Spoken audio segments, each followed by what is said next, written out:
The key turned in the lock with a dry metallic click that sounded too loud in the silence of the hill. The solid wooden door groaned softly as it swung open, revealing a dense darkness and a breath of cold air. The air smelled of dust, of old paper, and of wood that hadn't seen the sun in a very long time.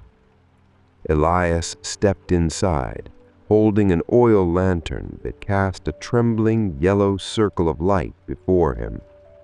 The rain, which had been his companion all the way up the dirt road, now beat a steady, gentle rhythm on the old house's roof. Maybe this is just another one of those quiet stories made to help you relax. And sometimes that's all we really need. He closed the door behind him, and the sound of the rain grew more muffled, a constant murmur enveloping the house. The lantern light slid across the walls, revealing the outlines of furniture covered in white sheets, like sleeping figures waiting for something. The wide plank floor creaked under his feet with each cautious step. He was in the main hall, the heart of the house. It was a large space, with a stone fireplace on one wall and tall windows that, during the day, must have flooded the place with light.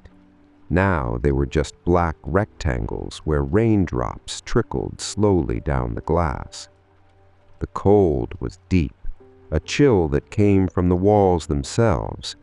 The fireplace, which should have been the room's source of warmth and life, was a dark and silent mouth, filled with old ash, its chimney likely blocked. The place was not welcoming. It was a space of suspended memories, frozen in time. There was an imbalance here, an absence of warmth and life where there should have been comfort. Tonight, this room would be his refuge. He decided this with a simple clarity, without hesitation. He wouldn't just spend the night here. He would bring the place back to life, if only for a few hours. The silent promise he made to himself was of warmth, of a soft light dancing on the walls, of the sound of burning wood mixed with the rain outside. The image was so clear in his mind, he could almost feel the heat on his face. This promise of transformation would be his sole purpose. First, he needed more light. He set the lantern on a small draped table and went to his backpack, which he'd left near the door. From it, he took 2 thick candles and a small candlestick. He lit them with a match, and the steady twin flames pushed the darkness back a little farther, creating softer, longer shadows. The candlelight revealed the extent of the dust that covered everything, a fine gray layer over the floor, the furniture, and the windowsills. He walked to the center of the room. The air was still. He could see his own breath, a small white cloud in the yellow light. The work would begin with the essential, creating a clean, functional space. The task wasn't to restore the whole house or even the entire room to its former glory.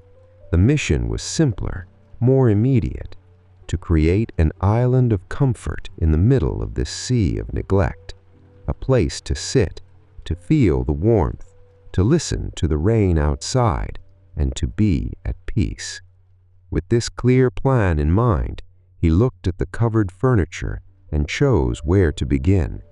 The first step would be to clear a path to the fireplace. The first act of bringing order to the space was to deal with the furniture. There was a large sofa, 2 armchairs, and a few small tables, all hidden beneath their sheets. Elias decided he only needed one of the armchairs. He approached the one that looked sturdiest near the fireplace and pulled off the sheet. The cover came away with a soft whoosh, releasing a cloud of dust that danced in the candlelight. The armchair was of dark leather, worn in places, but still solid and inviting. He wouldn't move it just yet. First, he needed to clear the floor. The other pieces of furniture, he decided, could remain where they were, still covered. He simply pushed them carefully closer to the walls, opening a large circular space in the center of the room, in front of the fireplace. The sound of the furniture legs dragging across the wooden planks was a low groan that resonated in the silence. Each piece he moved was a concrete step, a small alteration in the static geography of the place. With the central space now cleared, the wooden floor was fully revealed. The planks were wide, made of a dark, noble wood, but they were coated in a uniform layer of dust and small debris left by time. In the kitchen, which was just off the main hall, he remembered seeing a utility closet. Taking one of the candles, he went to find it. The kitchen was even colder, with the faint smell of dried herbs hanging in the air. In the closet, just as he had hoped, he found a straw broom, old but sturdy, and a metal dustpan. Back in the main hall, he began to sweep. The sound of the broom's bristles on the wood floor was rhythmic and steady, a purposeful sound. He started in the corner farthest from the fireplace and worked his way towards it, moving methodically. The dust rose in little waves before the broom, and the dry, ancient smell intensified for a moment before beginning to settle. The light from the candles and the lantern created long shadows that moved with him, making it seem like the room itself was slowly awakening. He had no hurry. Every movement was deliberate. He swept in long strokes, gathering the dirt into a small pile near the door. The work was physical and simple, and his progress was visible with every square foot of cleared floor, revealing the dull sheen of the dark wood beneath. The sound of the rain outside continued, a steady accompaniment to the sound of his sweeping. The contrast between the gentle turmoil of the water outside and the calm, focused activity within was comforting. When he finished sweeping, he gathered the dust and debris into the metal dustpan and carried it outside, tossing it into the darkness beside the door, where the rain would soon wash it away. Coming back inside and closing the door, the air in the hall already felt different, cleaner, lighter. The floor, now free from its layer of dust, softly reflected the candlelight. The space was open. The foundation was laid. He looked at the clean circle he had created. It was a blank canvas. Now his focus would turn to the heart of that space, the fireplace. The stone fireplace dominated the wall. It was large, made of dark, rounded river stones, held together by mortar that time had darkened.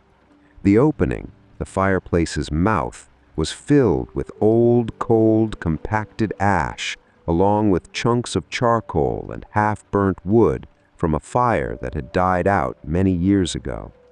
It was clear that before any new flame could be born here, a thorough cleaning was necessary. Elias returned to the kitchen and searched for more tools. He found what he needed: a small metal bucket and a short, wide fireplace shovel hanging on a hook beside the old wood stove.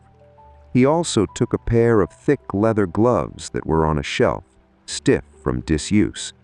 He pulled them on, and the leather crackled as it molded to his hands. Kneeling in front of the fireplace, he began his work. The first task was to check the flue. There was a small metal lever on the inside wall of the fireplace, caked in soot. He pulled it carefully. At first, it wouldn't budge, seized by rust and grime. He applied firm, steady pressure, and with a metallic groan, the lever gave way, opening the chimney flue. A small draft of cold air immediately drifted down, carrying with it the smell of damp soot and the distant sound of wind brushing past the chimney top. It was a good sign. The way was clear. Now for the ash. With the small shovel, he began to remove the old ash, carefully depositing it into the metal bucket.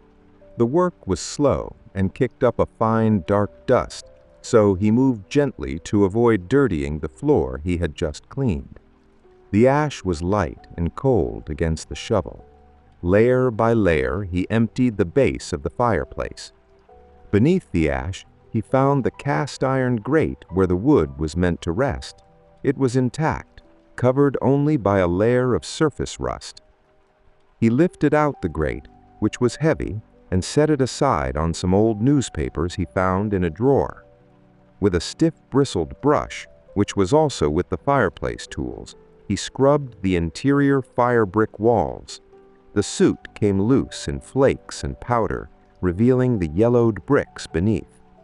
The sound of the brush against the brick was coarse and satisfying. He cleaned each corner, each crevice, ensuring no loose debris could fall into the fire. When the interior was clean, he took the iron grate and brushed it as well, removing the loose rust and hardened soot. Then he set it back in its place. The fireplace was now empty, clean, and ready. The dark stone around it seemed more defined. The opening was no longer a smear of darkness, but a space of potential. He filled the bucket with the ash, and as he did with the dust, carried it outside. The cold night air was refreshing after the dusty work. Returning, he knelt and looked at the transformed fireplace. It was ready to receive the fire. The space was prepared. The cleaning wasn't just functional, it was a ritual, an act of respect for the place. The house seemed to breathe a little easier. The next step was to find the fuel to bring back the warmth. The wood fire. A clean fireplace was useless without something to burn. Elias remembered a small enclosed porch at the back of the house, which his grandfather had used as a woodshed. It was sheltered from the rain and kept the wood dry all year. Carrying the oil lantern, he crossed the dark kitchen and opened the back door. A gust of damp wind and the louder sound of the rain greeted him. The smell of wet earth was intense. The woodshed was exactly as he remembered it. A long, narrow space with wooden walls and a packed earth floor. Stacks of firewood were arranged against the longest wall, separated by type and size. There were thick logs of oak for a slow, lasting burn, and thinner branches of pine, perfect for starting the fire. Everything was covered in a thin layer of dust and cobwebs, but the wood itself was dry to the touch. The smell in there was wonderful, a mix of dry wood, dust, and the ozone from the rain outside. He set the lantern on a shelf, its warm light illuminating the textures of the wood. He would need a variety. First, he looked for kindling and small pieces of bark to use as tinder. He found a wooden box full of resinous pine shavings which would catch fire easily. He filled his coat pockets with them. Next, he chose the thinner branches.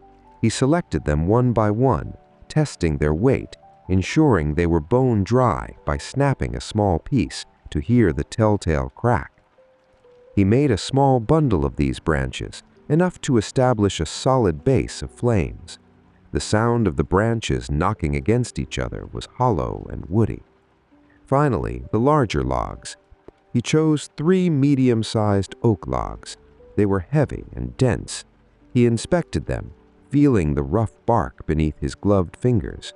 These would be the soul of the fire, the ones that would hold the heat for hours. Carrying everything at once would be difficult, so he decided to make 2 trips. On the first, he carried the bundle of thin branches and the shavings in his pockets. He deposited them carefully on the clean floor beside the fireplace. The mere presence of the wood already changed the room's atmosphere, bringing with it a promise of warmth. The rain seemed to have grown heavier, and the sound of the drops against the window panes was like a constant drumming. He returned to the woodshed for the oak logs. He balanced them in his arms, their weight solid and reassuring. The scent of dry oak was subtle, almost sweet. Bringing them into the main hall, he stacked them neatly beside the branches.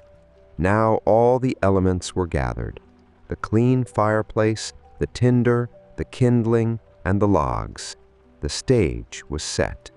The preparation was complete. All that was remained was the final, most important act: bringing the fire to life. He felt ready. The room waited in silence for that spark.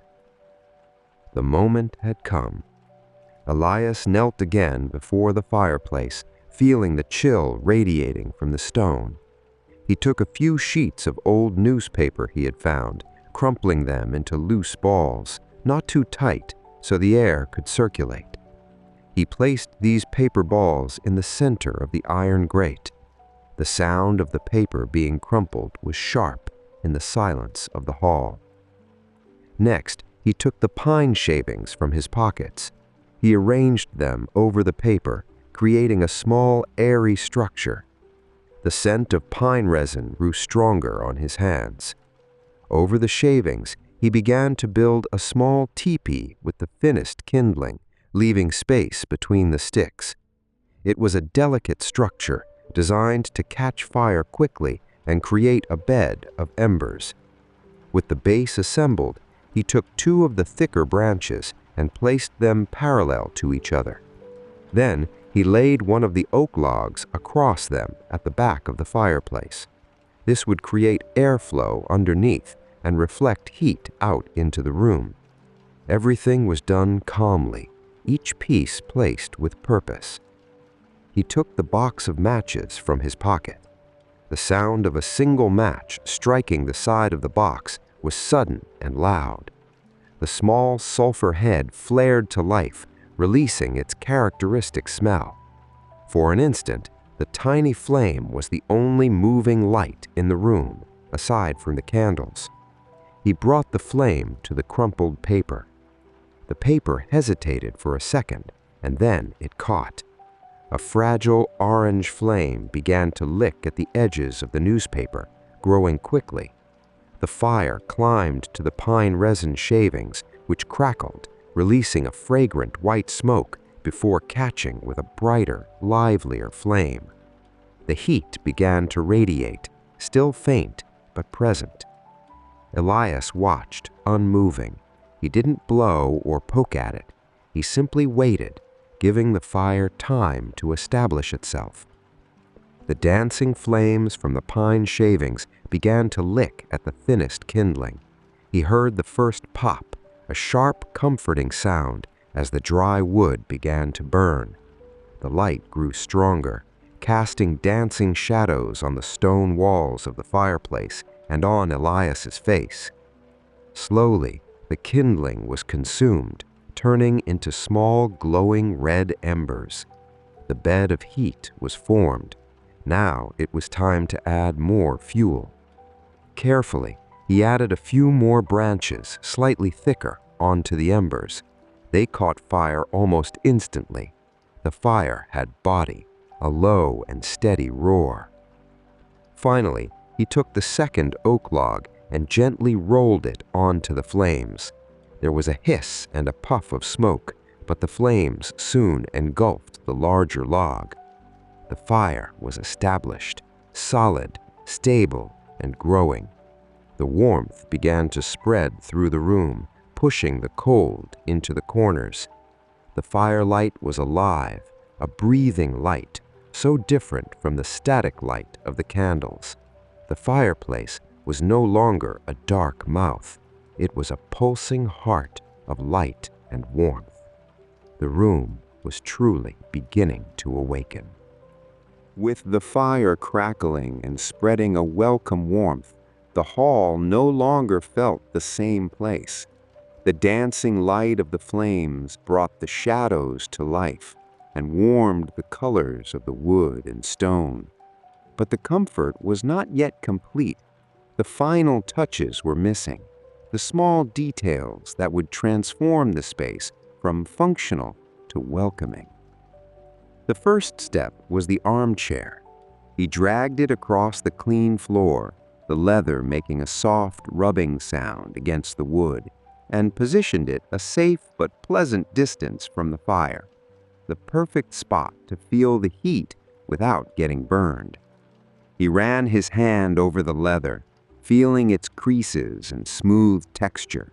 It was a good, solid chair. Next, he thought of something to cover himself with. The heat from the fireplace warmed his front, but the air in the rest of the room was still cool. He remembered a wooden chest at the end of the upstairs hallway. Taking a candle, he went up the creaking stairs. The upper floor was even quieter. Every footstep echoed. He found the chest and opened it. The smell of cedar and mothballs filled the air. Inside, carefully folded, were woolen blankets.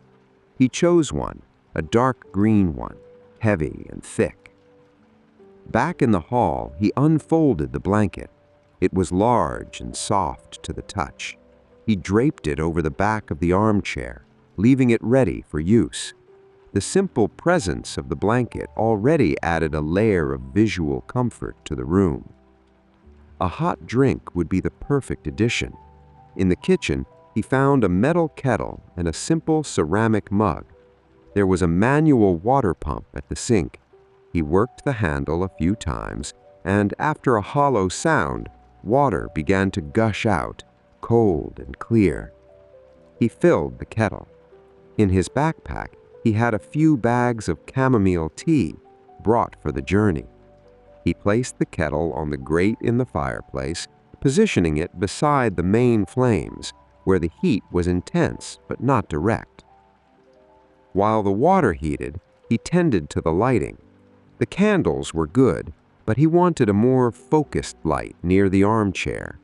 He remembered the oil lantern. He wiped the glass with a cloth, adjusted the wick, and placed it on a small table beside the armchair. Its steady yellow light was softer and more stable than the candles, perfect for creating a small nook of tranquility. Soon the kettle began to whistle, a sharp, cheerful sound that cut through the murmur of the fire and the rain. Using the leather gloves to protect his hands, he lifted the kettle from the fire. He poured the hot water into the mug where he had already placed the tea bag. Steam rose, carrying the soft, floral scent of chamomile. He carried the steaming mug to the small table beside the armchair. Now everything was in its place. The armchair, the blanket, the soft light of the lantern, the hot tea, and of course, the crackling fire. The island of comfort was complete. Each element had been chosen and prepared with care. The physical work was done. Now it was time to simply inhabit the space he had created. Elias sat down in the leather armchair. The material was warm, heated by the fire. He pulled the woolen blanket over his legs. Its weight was comforting, a solid, warm presence. He cupped the ceramic mug in both hands, feeling the warmth transfer to his fingers. The steam of the chamomile tea rose in a slow spiral. He took a first sip. The tea was hot and simple, with a gentle flavor that seemed to soothe everything inside. He leaned his head back against the high back of the chair and let out a slow sigh. The sound was lost in the soft symphony of the room.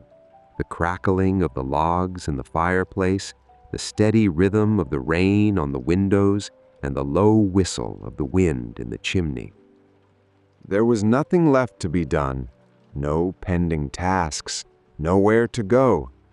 The only purpose now was to be there, in that moment, in that place he himself had transformed. He watched the fire. The flames danced around the oak log, now high and yellow, now low and blue near the base. Tiny sparks drifted up the chimney like fleeting stars. The firelight painted the walls in shades of orange and gold, making the old hall seem alive and welcoming. The shadows of the covered furniture in the corners of the room were long and soft, no longer threatening, but peaceful. His gaze wandered over the space he had prepared. The clean wooden floor reflected the fire's glow. The remaining stack of firewood beside the hearth was a promise of continued warmth for the rest of the night. The oil lantern on the little table beside him cast a calm circle of light, illuminating the pages of a book he had brought, but which he felt no desire to open.